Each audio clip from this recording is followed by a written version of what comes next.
I like Melodic Thug. That because I feel like his voice is an instrument. You know what I'm saying? So for me, if it ain't that, it's like, bro, like this ain't the thug I want. Yeah. And I do agree with everything you said. It was like you was me for like the last 5 minutes, bro. You literally everything you feel about it. That's how I feel about the thug. What's the name cut? Oh, it's wine, rose. Okay. But yeah, but it ain't got nothing to do with that. Yo, I love Bugsy got a little aura about him right now. Like, who you feeling like? Look at you. Maybach music. It's the big boss, Rick Ross. Right now, you rocking with the hottest DJ in the game. Let's go. It's your boy DJ Bugsy, Do It for Hip Hop Podcast, episode 125. We got the full gang in the building. Gang. Know that. yeah. But you know, it's your girl, Summertime Fine 9, checking in with you. Yes, for sure. It's your boy JK, Mr. Playwave, Mr. On All BS. All BS. That's for sure. So, we're gonna start. This is gonna be short and sweet, y'all. It's been a long night, long day, whatever how you want to call it. But we're gonna start off with Cardi B's album.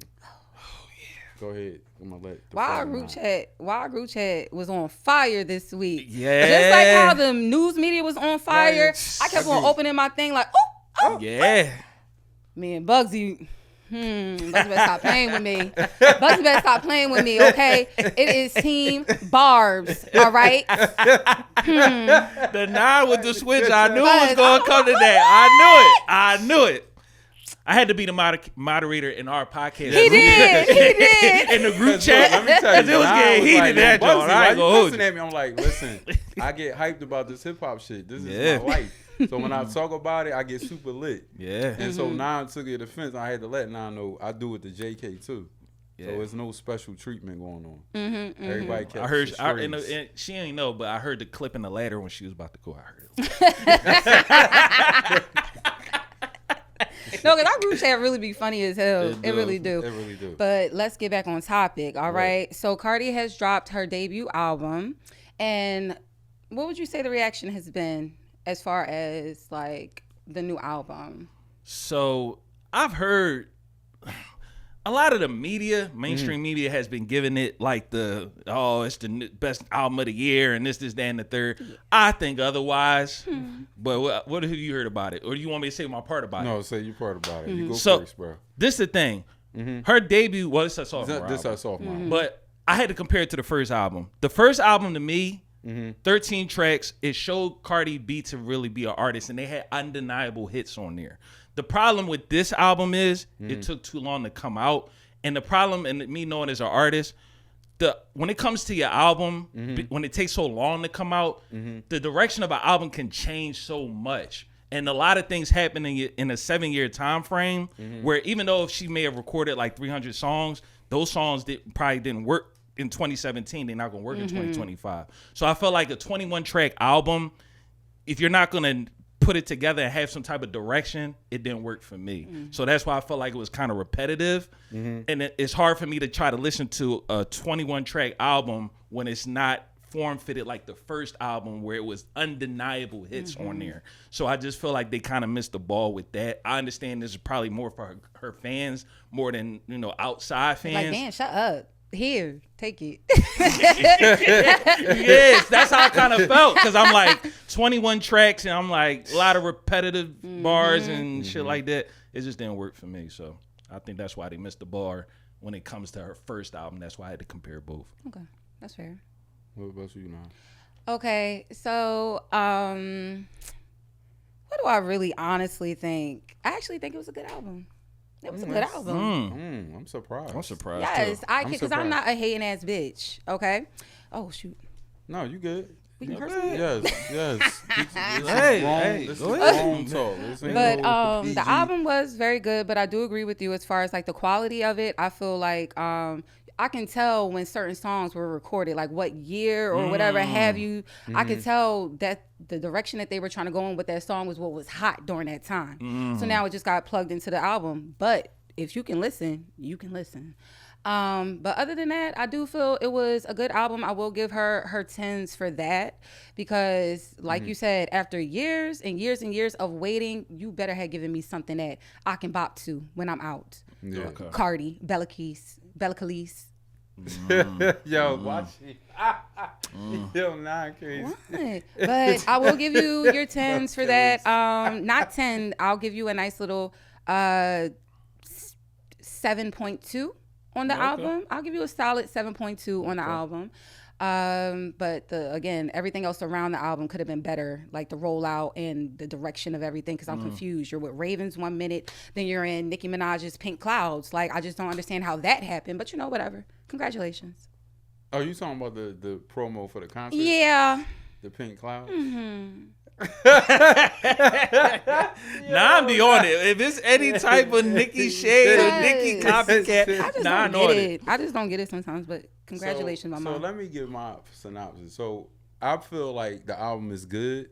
I don't think it's better than the first album, obviously. But what I would say is that one thing I could say about Cardi B, she be spot on when it comes to features. Like that song with Kehlani, that song is amazing. Fire.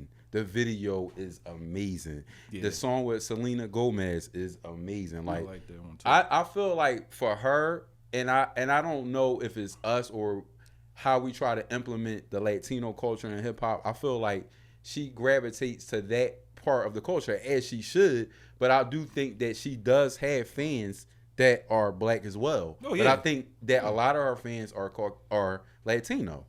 You know what I mean? Right. But you got to think about it. South America, they love Cardi B. That's a whole big country. You know what I mean? And then you got to look at how the melting pot in New York is, how it's just all these different types of cultures. They love Cardi B. So I feel like when someone was saying like, oh, she can't get the number one, it's like when you were saying the bots conversation, I'm like, she don't need bots. It's Cardi B. She is who she is without the bots. Like I told you in the DM. I'm sorry. Why you gonna call her that? Why you think she? Oh, she said way worse things about black women, so she better take that one to the chin. No, you going back to when she did the shit that Nicki Minaj posted? Oh, she's been doing that still in the comments, talking about people's kids, wishing death on people, all different types of things. But those things don't get. Nicki did it to show you guys that nobody gives a F when Cardi says it, but as soon as someone gives it back and throws it back at her, I bet you she won't ever call another little black girl cockroach. I bet you she won't ever say that to another black woman again because you're raising that. Now look at you. Yeah, that's true. But go ahead. No, tell me your caveat. You said something in the DM where you have a caveat about why you feel something about Cardi B. Again, you get to that? So the caveat is, without saying too much, and just to go off of your statement, Cardi B is a very protected person in the industry. Very protected. Okay. By the industry. If you understand, you understand. If you know, you know. She's very protected. That was your caveat, or why she? Yeah. Yeah. Same people that protect NBA YoungBoy. Couple people that get off with certain things, and then you just why? How did they get away with this? Right. Because they're very protected. Interesting. That's all I'm gonna say. And help push an agenda. There you go. Yeah. Nicki Minaj, early in her career, you may have thought that, right? But she goes against the grain. Oh yeah, absolutely. And being that she goes against the grain, and that she's not as protected by who's protecting Cardi B, that's why you see the clash. And Nicki has been blackballed since the MTV Awards when they did not want her to perform Roman's Revenge. Let's make no mistake about that. And she has still prevailed. Thank you. Moving on to Young Thug. This nigga. Ooh. What's wrong? It keeps on slipping out. Yeah, let's move on to that. Let me bring Thug. it on. Yeah.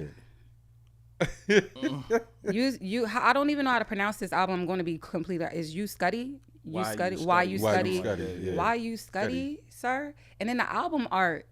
Did you see the album art? Yeah, I didn't like that. I don't understand. Weird. I don't get it. What are we doing? And then Ninja. Yeah. Ninja. Yeah. You were saying the hard ER. Yeah. First the track. hard. First track. Yeah. I don't like that for you, and I feel like you could have came out doing a whole different direction from being in federal prison. That song alone, I get shock value. Shock value is always needed with albums and everything. Yeah. Mm-hmm. However, you need to understand the cornerstone of leadership you hold when you're putting out such disgusting and profane things like that. For other people who aren't very liking to us to be able to say those things and then cause different types of issues. I feel like it was more of a reactionary song more than anything, and you could have kept that one in the closet, sir. But other than that, the album, I'll give it a, compared to what I'm used to from you, literally what I'm used to from you, because I love me some Thug, okay? And it's like he went into jail, got fat, was pillow talking the whole time, and then lost his talent. I don't know. But it's not there for me, and I will give you a 5.1, sir. Thank you. Ooh.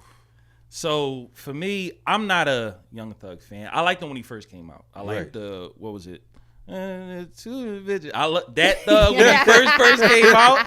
That was my nigga. But hookah, all that. But I never really listened to a full Thug album until we listened to the album. I feel like, and what did we say in the one episode?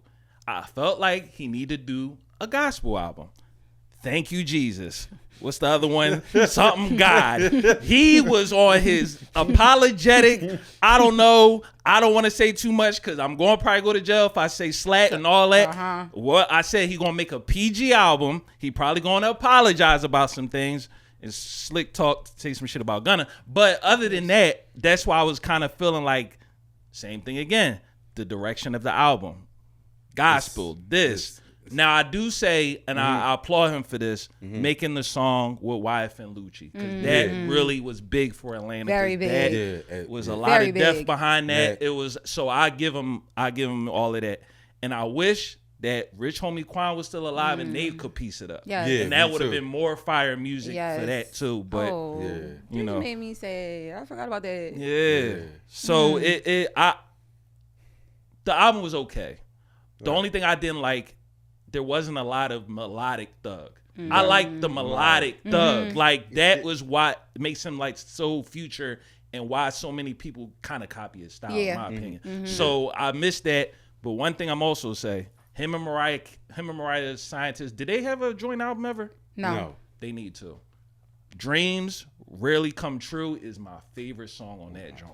I agree. That vibe that they got between them, they need to do an album together. I agree. It was an okay album. You kind of like took everything you feel about the album. That's how I feel. Like I feel like the same thing about Dreams. Like I like melodic Thug. That because I feel like his voice is an instrument. You know what I'm saying? So for me, if it ain't that, it's like bro, like this ain't the Thug I want. Yeah. And I do agree with everything you said. It was like you was me for like the last 5 minutes, bro. You literally everything you feel about it. That's how I feel about the Thug. What's in that cut? Oh, it's wine, rosé.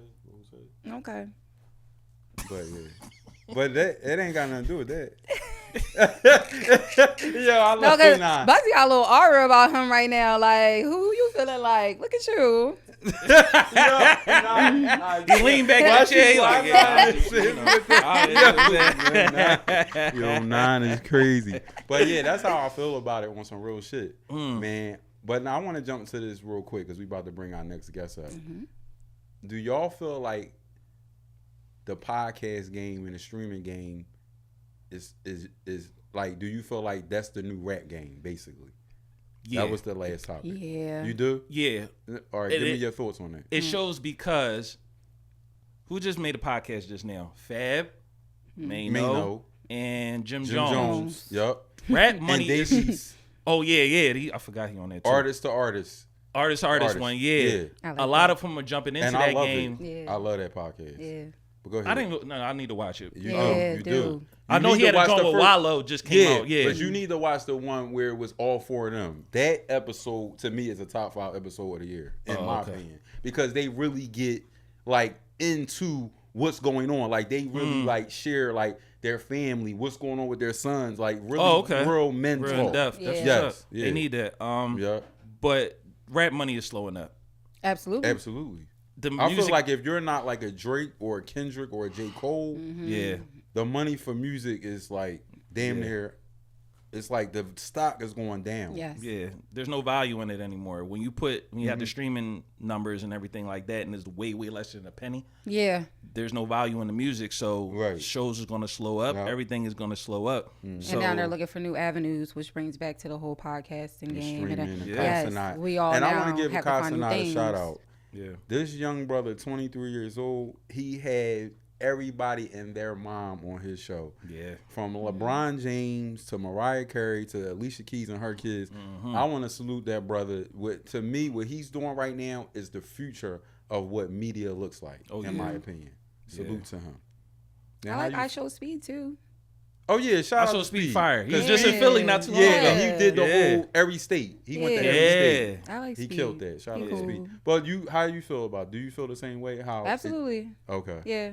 It's definitely gearing towards us, basically. Yeah. Like that's what it is. Yeah.